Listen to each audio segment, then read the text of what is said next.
Welcome back your YouTube channel A1 गुरुजी के अंदर worksheet number 63 दिनांक 6 जनवरी 2022 सब्जेक्ट विज्ञान कक्षा 9th की वर्कशीट करने जा रहे हैं हम।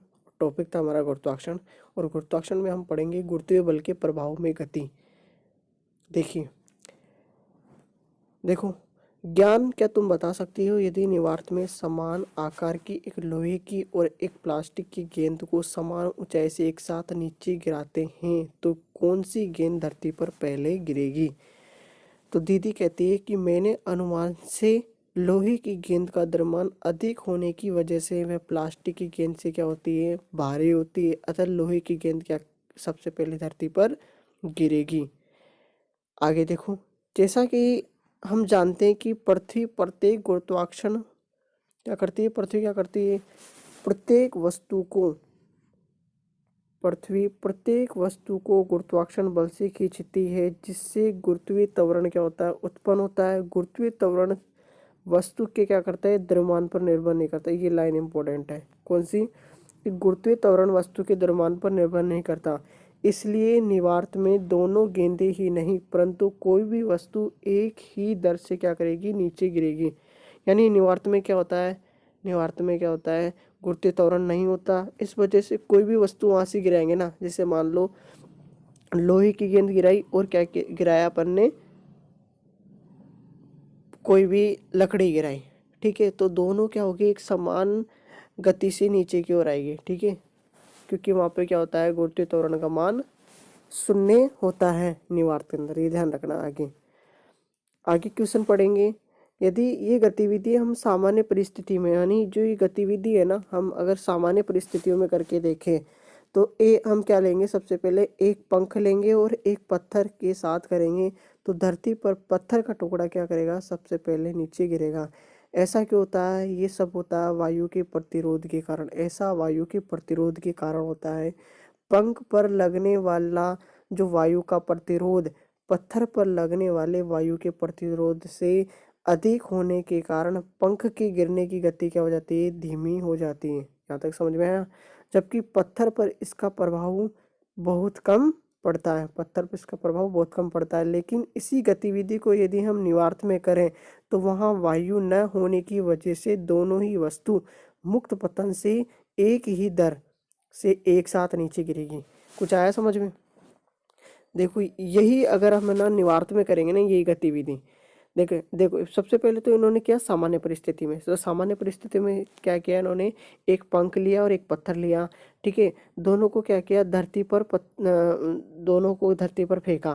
तो इसमें पत्थर का जो टुकड़ा होता है वह सबसे पहले क्या करता है, नीचे गिरता है। पत्थर का टुकड़ा सबसे पहले नीचे करता है। और ऐसा क्यों क्यों होता है, क्योंकि ये वायु के प्रतिरोध के कारण होता है।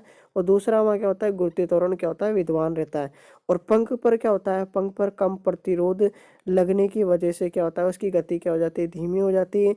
जबकि पत्थर पर इसका प्रभाव क्या करता है, कम पड़ता है। लेकिन इसी गतिविधि को अगर हम निवार्त में करते हैं तो निवार्त में क्या होता है, वह क्या होती है, वायु नहीं होती। क्या नहीं होती, वायु नहीं होने की वजह से जो वस्तु होती है वह मुक्त पतन में गिरती है, मुक्त पतन से गिरती है। कैसे गिरती है, मुक्त पतन से गिरती है। और वहाँ न तो गुरुत्वीय त्वरण होता, ठीक है, तो वहाँ दोनों जो वस्तु होगी वो क्या होगी, एक साथ नीचे गिरेगी। दोनों वस्तु एक साथ नीचे गिरेगी, ये ध्यान रखना आप। आगे देखो, जब एक पत्थर को उछाला जाता है तब जी को -g लिया जाता है। अब देखना समझना, पत्थर को जब उछाला जाता है, पत्थर को क्या करें जब उछालते हैं तो जी को क्या लेते हैं, -g, यानी गुरुत्वीय त्वरण को हम क्या लिया, नेगेटिव लिया, क्योंकि पत्थर की गति गुरुत्वाकर्षण बल की विपरीत है। देखो पत्थर को तो अपन फेंक रहे हैं ऊपर की ओर, कैसे फेंक रहे हैं, ऊपर की ओर, और गुरुत्वाकर्षण बल लगता है नीचे की ओर, और पत्थर को फेंका अपन ने ऊपर की ओर। तो जो जी है ना, जी, इसको लेंगे हम नेगेटिव, क्या लेंगे, नेगेटिव। आया समझ में, जी को लेंगे नेगेटिव। आगे देखो, जब पत्थर नीचे गिरता है तब जी यानी गुरुत्वीय त्वरण को +g लिया जाता है, क्योंकि अब पत्थर की गति और गुरुत्वाकर्षण उछाला जाता है तब जी को -g लिया जाता है, क्योंकि पत्थर की गति और गुरुत्वाकर्षण बल की क्या होती है, विपरीत होती है। यहाँ समझना, जब अपन पत्थर को उछाल रहे तो पत्थर को क्या कर रहे हैं, ऊपर की ओर उछाल रहे हैं, और गुरुत्वाकर्षण बल लगता है हमेशा नीचे की ओर। गुरुत्वाकर्षण बल लगता है नीचे की ओर, जो पत्थर को जब उछालेंगे तो पत्थर की गति ऊपर की ओर है, तो गुरुत्वीय त्वरण का मान क्या हो जाएगा, -g हो जाएगा, ये ध्यान रखना। माइनस जी हो जाएगा, गुरुत्वीय त्वरण का मान क्या हो जाएगा, माइनस जी हो जाएगा। अब देखना, जब पत्थर को नीचे गिरता है, जब पत्थर क्या करता है, नीचे गिरता है, तो गुरुत्वीय त्वरण जी को क्या लिया जाता है, प्लस जी लिया जाता है, क्योंकि अब पत्थर की गति गुरुत्वाकर्षण बल की दिशा में है। अब देखो, ये था, देखना यहाँ से समझना, देखना, जो पत्थर है उसको अपन क्या कर रहे हैं, नीचे की ओर फेंक रहे हैं, ठीक है, और गुरुत्वीय त्वरण भी नीचे की ओर लग रहा है, तो जो गुरुत्वीय त्वरण हो जाएगा उसका मान क्या हो जाएगा, धनात्मक। गुरुत्वीय त्वरण का मान क्या हो जाएगा, धनात्मक। आगे, पृथ्वी के निकट की दूरी, पृथ्वी के निकट की दूरी को हम धरती की त्रिज्या के बराबर लेते हैं। पृथ्वी के निकट की दूरी को हम धरती की त्रिज्या के बराबर ले सकते हैं, क्योंकि धरती का आकार क्या होता है, बहुत बड़ा होता है।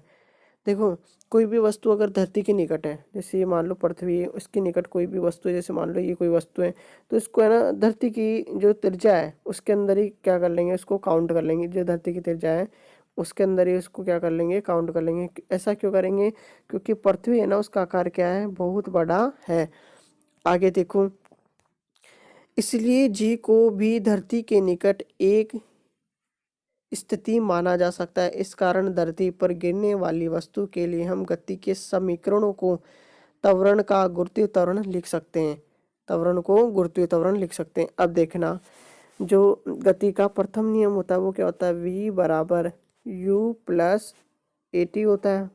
अब देखना, अपने इसमें क्या लिखा है, इसने त्वरण को गुरुत्वीय त्वरण में क्या कर दिया, रिप्लेस कर दिया, तो v बराबर क्या हो जाएगा, u प्लस जी टी। जहाँ जहाँ ए है वहाँ क्या पुट करेंगे, जी पुट करेंगे, ध्यान रखना।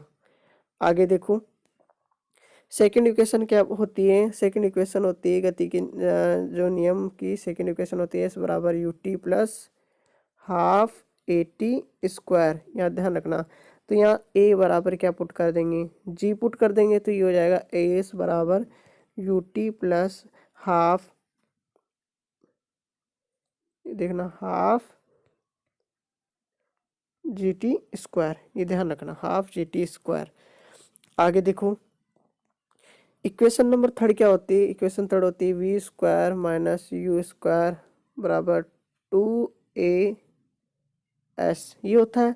तो यहाँ a बराबर क्या होता है, जी होता है, क्योंकि त्वरण को अपन ने किसमें चेंज कर दिया, गुरुत्वीय त्वरण में, तो ये हो जाएगा वी स्क्वायर बराबर माइनस यू स्क्वायर बराबर 2g(s). सभी को आया समझ में। आगे पढ़ते हैं।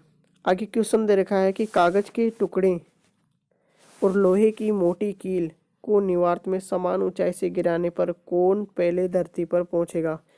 सबको पता है, मैंने बता दिया, लोहे की मोटी कील ही पहुंचेगी। कारण स्पष्ट कीजिए। तो कारण स्पष्ट करने के लिए अपन क्या करेंगे, कारण स्पष्ट करने के लिए ये वाला क्वेश्चन है ना, ये हो जाएगा फर्स्ट का आंसर हो जाएगा, ठीक है। अब देखो, आगे देखो,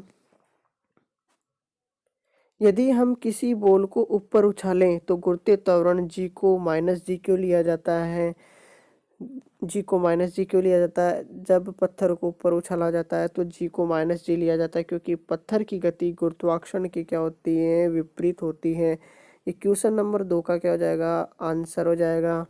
तीसरा, सामान्य परिस्थितियों में विभिन्न वस्तुओं को समान ऊंचाई से गिराने पर वह समान समय पर नीचे क्यों नहीं गिरती। ये सब होता है गुरुत्वीय, किसके कारण होता है, ये सब होता है गुरुत्वीय त्वरण के कारण, ठीक है, ये सब होता है गुरुत्वीय त्वरण के कारण, ठीक है, ध्यान रखना। आगे देखो, गति के तीनों समीकरणों में त्वरण को गुरुत्वीय त्वरण में बदल कर लिखिए। तो इसका आंसर क्या हो जाएगा, इसका आंसर हो जाएगा ये वाला, क्वेश्चन नंबर 4 का आंसर ये वाला हो जाएगा, ठीक है। डियर स्टूडेंट, अगर तो आप हमारे चैनल को लाइक करना, सब्सक्राइब करना।